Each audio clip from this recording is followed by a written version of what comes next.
এতিম ছেলের গল্প। ছোট্ট রাহিম, বয়স মাত্র 10 বছর। খুব ছোটবেলাতেই বাবা মাকে হারিয়েছে সে। আজ তার পৃথিবী বলতে শুধু একটি ভাঙা ঘর আর কিছু পুরনো স্মৃতি। প্রতিদিন সকালে অন্য শিশুদের মতো স্কুলে যাওয়ার বদলে রাহিম বের হয় কাজের সন্ধানে।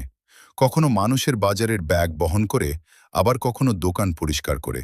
দিন শেষে যে সামান্য টাকা পায় তা দিয়েই চলে তার জীবন। তবুও ছেলেটার চোখে আছে এক স্বপ্ন। একদিন সে বড় মানুষ হবে, মানুষের পাশে দাঁড়াবে। রাত হলে আকাশের দিকে তাকিয়ে চুপচাপ বলে, মা বাবা, তোমরা কোথায়?